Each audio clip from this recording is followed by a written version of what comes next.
Hello' মোৰ ছাত্ৰ ছাত্ৰীসকল, আজি মই তোমালোকক আলোচনা কৰিম BA 4th ছেমিষ্টাৰৰ অসমীয়া লিপিৰ পৰিচয়। ইতিমধ্যে কিন্তু তোমালোকৰ অসমীয়া লোকসাহিত্য অধ্যয়নটো ইতিমধ্যে আলোচনা কৰা দিয়া হৈছে। তো ইয়াত এইটো মানে নোটবুক কিন্তু তোমাৰ এটা পেপাৰ আছে অসমীয়া লোকসাহিত্য অধ্যয়ন আৰু অসমীয়া লিপিৰ পৰিচয়। এটা কিতাপৰ দুটাই মানে কি আছে তোমাৰ পেপাৰ আছে। তো আজি তোমালোকক আলোচনা কৰি দিম অসমীয়া লিপিৰ পৰিচয়। তোমালোকে যদি এই অসমীয়া লোকসাহিত্যৰ অধ্যয়ন নোটছ লাগে, মই ইতিমধ্যে বহুতখিনি ভিডিঅ' দিছোঁ আৰু মানে বহুতখিনি ইম্পৰ্টেণ্ট দিছোঁ। 5 মাৰ্ক 10 মাৰ্কছ বহুতখিনি ইম্পৰ্টেণ্ট দিছোঁ, লগতে 1 মাৰ্কৰো বহুত ইম্পৰ্টেণ্ট দিছোঁ। তো তোমালোকে ভিডিঅ'খিনি চাই ল'বা। কোনখিনি দিছোঁ মই দেখুৱাই দি আছোঁ। এইটো আছে তোমাৰ অসমীয়া লোকসাহিত্যৰ অধ্যয়ন।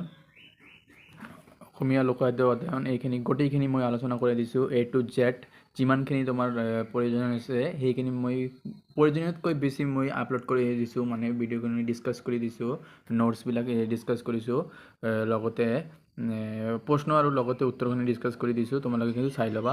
আজি মই তোমালোকক আলোচনা কৰি দিম অসমীয়া লিপিৰ পৰিচয়, যিটো এইখিনি আছে। তো চাই লওঁ কি চেপ্টাৰটো আছে। লিপিৰ পৰিচয় আৰু ভাৰতীয় লিপি, অসমীয়া লিপিৰ উদ্ভৱ আৰু বিকাশ, মানে অসমীয়া লিপিৰ উদ্ভৱ আৰু বিকাশ কেনেকৈ হৈছিল এইখিনি বিষয়ে পঢ়িব লাগিব। আৰু 2 নম্বৰ আছে অসমৰ শিলা লিপি, এইবিলাক পঢ়িব লাগিব। অসমৰ আন্তঃ শাসনৰ লিপি, তাৰপৰা অসমীয়া হাতে লিখা পুথিৰ লিপি, এইবিলাক তোমালোকে চাই ল'বা। যিটো এইবিলাক কৰে বহুত ভিডিঅ'টো দীঘলীয়া হৈ যাব। তো আহক আলোচনা কৰোঁ।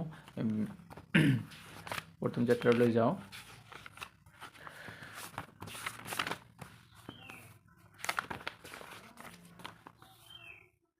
মই ওলাই আছোঁ, ৰ'ব।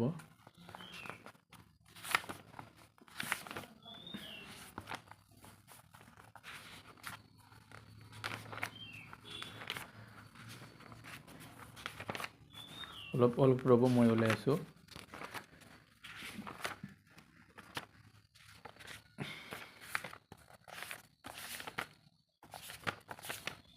এইখিনি হয় অসমীয়া লিপিৰ পৰিচয়। তো প্ৰথমৰ পৰা মই আলোচনা কৰি দি আছোঁ যে লিপিৰ পৰিচয় আৰু ভাৰতীয় লিপি, অসমীয়া লিপিৰ উদ্ভৱ আৰু বিকাশ। তো আলোচনা কৰা হওক। ইয়াৰ একমাত্ৰ প্ৰশ্নবিলাক হ'ল মানে একমাত্ৰ নহয়, একমাৰ্কী প্ৰশ্নবিলাক হ'ল অসমীয়া লিপিৰ ক্ৰমবিকাশ দ্বাৰা দুটা কি বৰক্ষ লিপি আৰু খৰস্ত লিপি। এই দুটা ভেৰি ইম্পৰ্টেণ্ট হয়, মানে এই দুটা লিপিৰ বিষয়ে মানে পঢ়িব লাগিব তোমাৰ বোৰ্ড প্ৰশ্ন আৰু শ্বৰ্ট প্ৰশ্নবিলাক। তো খৰস্তীয় লিপিৰ বিষয়ে তোমাৰ 5 মাৰ্ক দিয়ে, 10 মাৰ্ক দিয়ে। তো আগত আলোচনা কৰি দিম এইবিলাক। কোন লিপিৰ মাধ্যমেৰে অসমীয়া লিপি স্বীকৃয়তা প্ৰতিপন্ন কৰিছিল? নগাচৰি খনিকৰ গাঁৱৰ বস্ত্ৰ খণ্ডৰ লিপিৰ মাধ্যমেৰে। কামৰূপী লিপিৰ সময়সীমা কিমান? মই এটা ভিডিঅ'ৰ ভিতৰত এইখিনি ভিডিঅ'ৰ জৰিয়তে মই গোটেইখিনি আলোচনা কৰি দিম। তোমাৰ 4টা চেপ্টাৰ আছে, 4টা চেপ্টাৰ মই আলোচনা কৰি দিম। অলপ ভিডিঅ'টো ডাঙৰ হ'লে অলপ ডাঙৰ হ'ব, একো নহয়, কিন্তু একটা ভিডিঅ'ৰ জৰিয়তে মই আলোচনা কৰি দিম। কামৰূপী লিপিৰ সময়সীমা কিমান? খ্ৰীষ্টীয় 4ৰ্থ-5ম শতিকাৰ পৰা 11শ শতিকা। মধ্যযুগীয় লিপিৰ সময়সীমা কিমান? এইবিলাক কিন্তু তোমালোকে জানি ল'বা, কোনটো কাৰ সময়সীমা কিমান, এইবিলাক তোমালোকে ভালকৈ জানি ল'বা। আৰু এইবিলাক তোমালোকে বহীত নোট ডাউন কৰি ল'বা। তোমাৰ পিছত তোমালোকে ভালকৈ ৰিভাইজ দিব পাৰিবা। খ্ৰীষ্টীয় 11শ শতিকাৰ পৰা 19 শতিকাৰ মাজভাগ। আধুনিক লিপিৰ সময়সীমা কিমান? 19 শতিকাৰ মাজভাগৰ পৰা বৰ্তমানলৈকে। মধ্যযুগীয় অসমীয়া লিপিৰ আদি নিদৰ্শন কি? উত্তৰ গুৱাহাটীৰ কানাই বৰশী বোৱা লিপিৰ ফলি। কানাই বৰশী বোৱা শিলৰ ফলি কেতিয়া খোদিত হৈছিল? খ্ৰীষ্টীয় 11শ শতিকাৰ প্ৰথমাৰ্ধত। মধ্যযুগীয় অসমীয়া লিপিৰ প্ৰধান শৈলী বা ৰীতি কেইটা? 3টা। ধৰ্মপুস্তকৰ অনুবাদ কেইখন? কোন? আত্মাৰাম শৰ্মা। এইবিলাক তোমালোকে পঢ়ি ল'বা। এইবিলাক ক'লে বহুত দীঘলীয়া হৈ যাব, মই দেখুৱাইছোঁ স্পষ্টকৈ। আৰু ইম্পৰ্টেণ্টবিলাক মই কৈ দিম, কোনবিলাক প্ৰশ্ন ইম্পৰ্টেণ্ট হয়। তো 1 নম্বৰ প্ৰশ্নটো ইম্পৰ্টেণ্ট হয়। লিপি বুলিলে কি বুজায়? মানৱ ইতিহাসত লিপিৰ ক্ৰমবিকাশৰ ৰূপৰেখা কেনেদৰে আলোচনা কৰা? এইটো প্ৰথমে আছিল। তো ইয়াৰ 2 নম্বৰটো আছে অসমীয়া লিপিৰ উদ্ভৱ আৰু বিকাশ সম্পৰ্কে চমুকৈ আলোচনা কৰা। মানে অসমীয়া লিপিৰ উদ্ভৱ আৰু বিকাশ কেনেকৈ হৈছিল এইটো মোষ্ট ইম্পৰ্টেণ্ট হয়, তোমালোকে পঢ়ি ল'বা। এইটো কিন্তু দিব মানে যিকোনো টাইপ কুৱেশ্যন দিলে এইটো তোমালোকে লিখিব পাৰিবা যে কৰ্ম বিকাশ বা বিকাশ কেনেকৈ হৈছিল এইবিলাক। মই স্পষ্টকৈ দেখুৱাই আছোঁ, ৰ'ব অলপ। আৰু তোমালোকৰ কিছু যদি ডাউট থাকে তোমালোকে কিন্তু মোৰ কমেণ্ট বক্সত জনাই দিবা, মই সলভ কৰিবলৈ চেষ্টা কৰিম।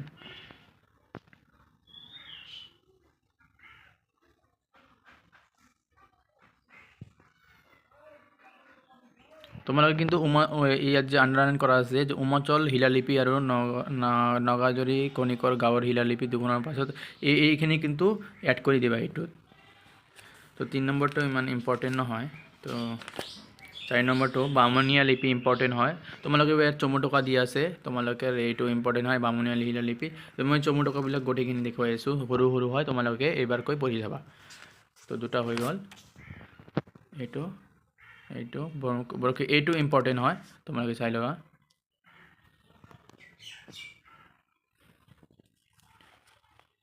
খৰষ্টীয় শিল্পী, কুটিৰ শিল্পী এইবিলাক ইম্পৰ্টেণ্ট হয়।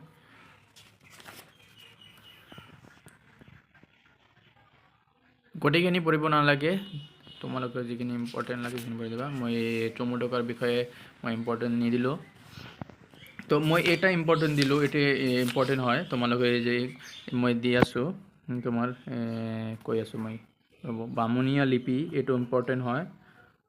এটা ক নম্বৰটো আৰু খৰষ্টীয় লিপি, এই তিনিটা আৰু বক্তৃ লিপি, এই চাৰিটা পঢ়িলে তোমালোকৰ হৈ যাব, তোমালোকে এটা আহি যাব। মানে ইয়াত কিন্তু চমুটকা হিচাপে দিয়া আছে, কিন্তু তোমাক প্ৰশ্নত ক'ব যে তোমাৰ খৰষ্টীয় লিপিৰ বিষয়ে বহলাই আলোচনা কৰা, 5 মাৰ্ক দিব পাৰে, বা বৰক্ষীয় লিপিৰ বিষয়ে আলোচনা কৰা, এইবিলাক এনেকৈ দিয়ে প্ৰশ্ন, কিন্তু চাই ল'বা। 4 মাৰ্কো দিব পাৰে, 5 মাৰ্কতো। তো 2 নম্বৰ চেপ্টাৰটো আহক আলোচনা কৰোঁ। 2 নম্বৰ চেপ্টাৰটো কি কৈছে? অসমীয়া শিলালিপি। উমাচল কোন পাহাৰত অৱস্থিত? গুৱাহাটীৰ নীলাচল পাহাৰত। কাইথলি লিপি কি? তোমালোকে পঢ়ি ল'বা ভালকৈ। উমাচল শিলালিপি মুঠ অক্ষৰৰ সংখ্যা কিমান? 33টা, তো 33টা তোমালোকে পঢ়ি ল'বা, মই নকওঁ, যিটো দীঘলীয়া হৈ যাব। এইবিলাক মোষ্ট ইম্পৰ্টেণ্ট হয়, তোমালোকে চাই ল'বা। 1 মাৰ্কীয় প্ৰশ্নবিলাকো তোমালোকে ভালকৈ চাই ল'বা। এইটো হয় ইম্পৰ্টেণ্ট। নগাজৰি খনিকৰ গাঁৱৰ প্ৰস্তুতৰ খণ্ডলিপিৰ বিষয়ে চমু বৰ্ণনা দিয়া, তো চাই লোৱা। যিবিলাক আণ্ডাৰলাইন কৰা আছে এইবিলাক তোমালোকে কিন্তু পঢ়ি ল'বা।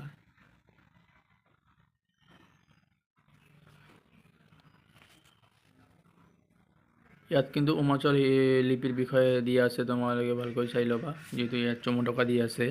উমাচলটো ইম্পৰ্টেণ্ট হয়, ৰিপিট হৈ থাকে, তোমালোকে পঢ়ি ল'বা। আৰু এইবিলাক আছে অলপ অলপ চাই ল'বা, এইবিলাক ইম্পৰ্টেণ্ট নহয়। তো এইখিনিয়ে 2 নম্বৰ চেপ্টাৰটো, আৰু নাই। তো 3 নম্বৰ চেপ্টাৰলৈ আহক। অসমৰ তান্ত্ৰ শাসনৰ লিপি, এইবিলাক তোমালোকে 1 মাৰ্কীবিলাক পঢ়ি ল'বা। 1 মাৰ্কীবিলাক দগোৱা নাই, গোটেইখিনি ইম্পৰ্টেণ্ট হয় 1 মাৰ্কীৰ। 1 মাৰ্কীবিলাক ইম্পৰ্টেণ্ট দিব পৰা নাযায়, যিটো কোনটো আহে বুজা নাযায়। তো এইটো ইম্পৰ্টেণ্ট নহয়, এইটো ইম্পৰ্টেণ্ট হয়, তোমালোকে চাই ল'বা। 3 নম্বৰটো অৰ্জুন বৰ্মনৰ হায়ং থল লিপিৰ বিষয়ে চমুকৈ বৰ্ণনা কৰা। এইবিলাক ভেৰি টাফ স্পেলিং হয়, তোমালোকে ভালকৈ চাই ল'বা এইবিলাক। আৰু এইখিনিয়ে 3 নম্বৰ চেপ্টাৰটো সৰু হয়, আৰু তোমালোকে যদি 4 নম্বৰটো চাব পাৰা চাই ল'বা।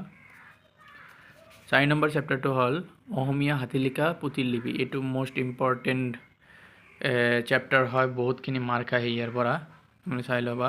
মানে মাৰ্ক আহে মানে ইম্পৰ্টেণ্ট আহি যায় ডাইৰেক্টলি, তো চাই ল'বা। কাইথলি লিপি কি? বামুণীয়া লিপি দুটা বৈশিষ্ট্য, এইবিলাক তোমালোকে চাই ল'বা।